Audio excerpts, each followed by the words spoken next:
Hey guys, welcome to our weekly show. I'm here with Alasdair for the last time in about 3 weeks. He's gonna go to Japan for the Rugby World Cup, which is unbelievable. I hope you're gonna enjoy that. But guys, before we get started, we're gonna talk about the SAA tour. We're gonna talk about some issues that we have with the coaches in the country, and why we are selecting coaches the way we are, and why coaches are signing short-term contracts. So before we get started, please guys give us a like, subscribe to our video, and give us a share right at the beginning of this video. Let's get into it.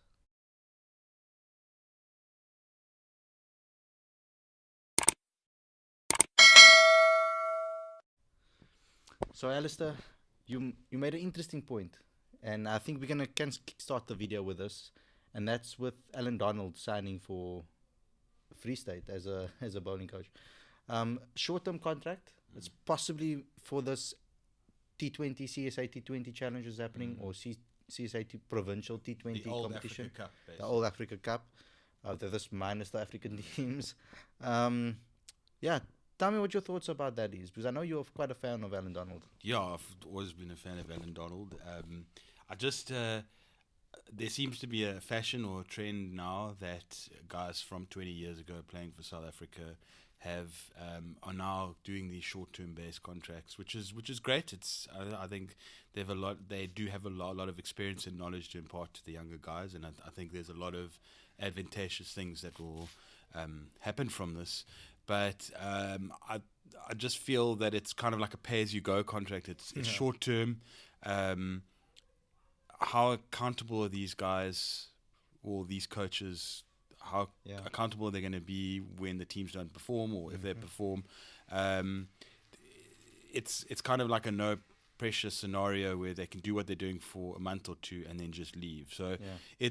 there's never like consistency. Sometimes there can maybe be negatives with that because too many ideas form, and those things can happen. So we all know that the game is based on stats and individual performances in a team dynamic. So there won't be accountability for Alan Donald if Free State or any of those teams suffer as a result, or they don't play well, or they don't perform. So we're seeing it a lot. We're seeing it obviously with the Proteas too. Lance Klusner, how long is he going to be? This is short term, but it seems to be the trend at the moment.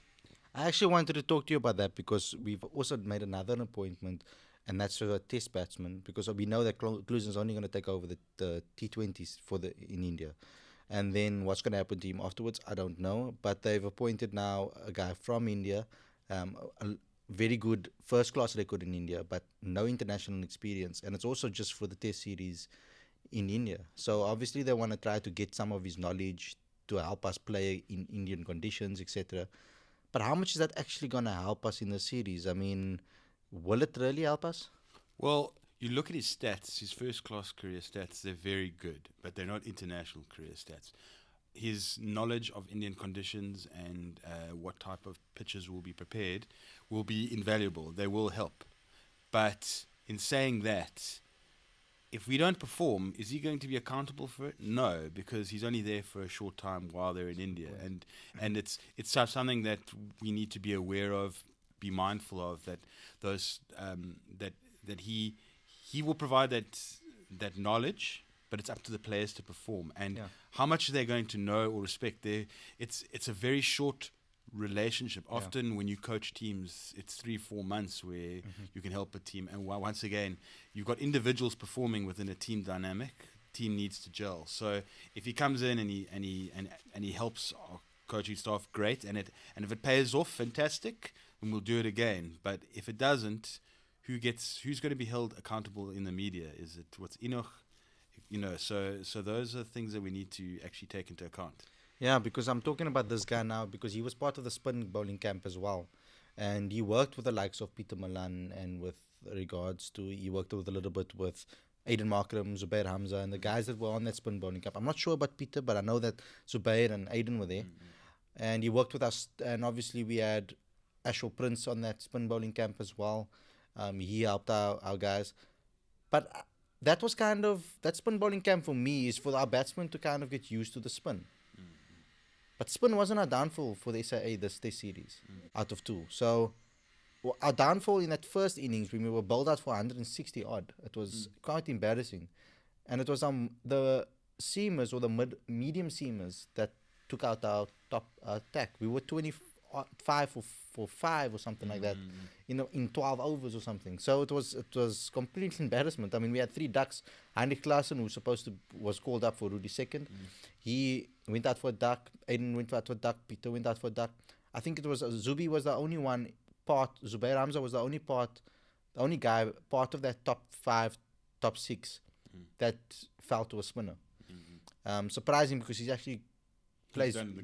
He does well against spin. Yeah. I mean, in the second innings as well, he was also undone by a spinner. So the same spinner. In the series, it's quite worrying that our batting is struggling. Our batsmen are struggling right through. Yeah. We had problems last season with our batsmen in our top 6. We're having problems now, even down at the lower levels now, with batsmen struggling for form. I mean, what's your thoughts on that? How do we get our batting up to par again? Because South Africa has always been a good batting side. Look, to be fair, we need to bear in mind, and there's been a concentration of guys obviously learning how to play spin in India. But we have to bear in mind that India have got a very good pace bowling attack, and they are adept at knowing what to do in their own conditions, and that's something that we can't get taught, or no expert in India is going to be able to teach us how India fast bowlers are going to bowl, or medium paces too. They're able to extract things out of the pitch that our guys haven't learned. You'd have to spend 6 months in India before you learn. These guys have spent 20 odd years perfecting what they do. But it's not all doom and gloom, because we're still kind of coming into the cricket season summer in South Africa. Some of these guys playing SAA haven't had much cricket beforehand, and they'll be a little bit kind of ring rusty in that. But this first game, I think, was important to get out of the way a few cobwebs for some of these guys, and I expect them to perform a lot better in the second game that they'll be playing. I'm just quite interested to see how Ngidi bowled, how Dane Pete bowled, and Marco Johansson. I think we also need to doff our cap to our bowling side, who played well, and that bodes well for the Test team, because I think that we've got a good. We've spoken about it for months now. We've got a great bowling attack. It's just the batting at the moment that is an issue, and Cricket South Africa seem to be trying to do the best they can to improve the way our guys go about batting, especially in India.